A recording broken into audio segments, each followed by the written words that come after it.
Aujourd'hui, avec Marc Mitou, nous allons, Stéphane, découvrir ce qu'est un jardin thérapeutique. Nous savons déjà ce que sont les jardins thérapeutiques et de plus en plus d'endroits hospitaliers ont l'envie de mettre en place, au pied du bâtiment, ce type de jardin. Mais comment faire? Quel est le mode d'emploi? Marc Mitou s'y essaye depuis plusieurs années et nous en livre les secrets.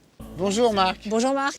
Bonjour Stéphane, bonjour Noël. Marc, depuis 30 ans, vous œuvrez au jardin et depuis quelques années, et le livre que vous venez de proposer avec Jean-Marc Barroso en témoigne, vous avez pris des chemins tout à fait particuliers, des chemins du jardin thérapeutique. Comment c'est arrivé ça?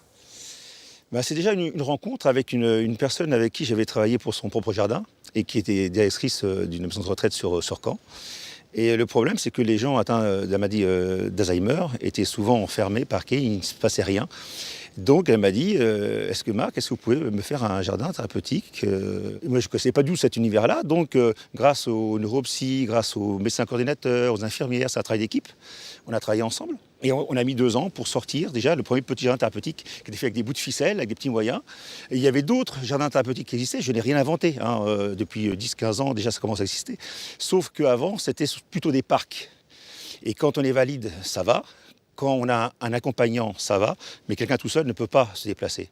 De 80 à 150 mètres carrés, je trouve, même 200 et 250 au maxi, je trouve que ce sont les surfaces qu'il faut appréhender. Pourquoi? Parce qu'une personne toute seule, une infirmière, une aide-soignante, peut surveiller plusieurs patients qui déambulent. Ouais.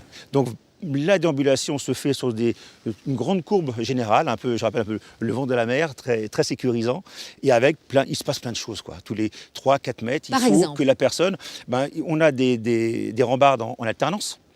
Ouais. Pourquoi alternance et pourquoi pas linéaire? Simplement parce qu'une fois qu'on arrive au bout d'une rambarde, on a envie d'aller chercher l'autre qui est un peu plus loin. Donc on se lâche un petit peu. On se lâche un peu, voilà. Donc on apprend à marcher pour aller d'une table le sol est très souple, c'est en piste pour les chevaux. Donc même si on tombe, on se à genoux, c'est pas mal.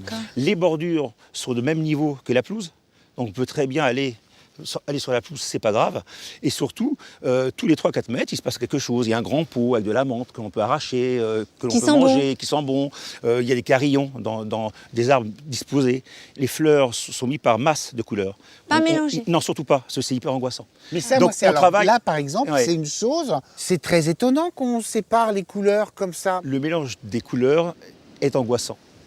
Chaque couleur a une définition. Le rouge est un peu plus angoissant, c'est un peu la difficulté donc d'avancer. Donc un parcours, on le commence plutôt par du rouge, pour après terminer par le bleu qui est la couleur la plus reposante. On travaille sur le feuillage aussi, avec le toucher, on travaille avec les odeurs, avec le doux, avec les graminées, on les caresse, on les embrasse, elles vont sur le chemin exprès pour qu'il y ait une sensation de frottement. Ça peut déplaire, mais ça fait rien, ça déplaire. Au moins on agit, on fait quelque chose. C'est laisser refaire marcher ses sens, le contact avec le monde et appréhender la nature. Et c'est pour ça que les rampes aussi sont à 1,60 m, donc assez hautes. Pourquoi? Parce qu'éventuellement dessus, on peut faire même des flexions, la gymnastique douce. C'est un lieu de vie, vraiment. On a trop souffert pendant des années des maisons de retraite tristes où les petits-enfants avaient du mal à aller voir leur grand-mère parce que le lieu était vraiment lourd. Et je fais souvent le parallèle avec les jardins ouvriers. J'adore les jardins ouvriers parce que je trouve que le jardin ouvrier, c'est tout un monde vivant, où il y a les fruits, il y a de l'eau, il y a des légumes. Le dimanche, les gens viennent pour jardiner ensemble. Il y a des échanges avec le voisin. Le jardin thérapeutique, c'est ça. Donc, chaque maison de retraite devrait avoir son petit jardin thérapeutique, son petit jardin ouvrier, sortir les personnes de leur monde, justement, que les conjoints soient moins tristes, parce qu'on ne gère pas que l'angoisse des patients, c'est l'angoisse de laisser un proche qu'on aime. Il y a des précautions tout de même. Oui, il faut faire attention, déjà, des personnes bienveillantes qui ne font pas attention, qui amènent une buguer, par exemple. Voilà. Surtout pas, parce que pour la santé, c'est pas bon de buguer. C'est pareil, si on met du troène, j'adore le troène pour l'odeur. Laissons fleurir les troènes, s'il vous plaît. Par contre, après, les baies de troène sont dangereuses, comme les baies du lierre. Dans ce jardin-là, on doit pouvoir circuler en mangeant tout, sans se faire mal. Peut-être un peu mal au ventre si on en prend trop, mais voilà, c'est pas grave. Il n'y aura aucune plante dangereuse. Et en même temps, je sais que derrière, comment cela se passe? Parce que ce ne sont pas les malades qui vont l'entretenir. Voilà. Et nous sommes souvent dans des milieux hospitaliers où les gens ont autre chose à faire. Il faut vraiment quelqu'un de référent, il faut vraiment que quelqu'un s'occupe du jardin. Et souvent, c'est ce que je dis, l'entretien est aussi, sinon plus important que la création.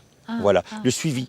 Il faut compter 15 minutes par jour à peu près, mais il faut trouver ces 15 minutes-là. Donc il faut vraiment que quelqu'un s'occupe du jardin, l'entretienne un peu. Il ne faut pas compter sur les patients ou les malades qui sont là pour en profiter. S'ils veulent arroser, ils arrosent, mais ça arrose une plante bien et l'autre mauvaise, on s'en fiche complètement. Hein. Et donc il faut vraiment que le passage soignant, il y ait une personne qui aime les jardins, et qu'on peut la former aussi par rapport à ça, et qui puisse faire un suivi régulier du jardin. Je pense que dans le jardin, plus qu'ailleurs, il est bien d'être raisonnable.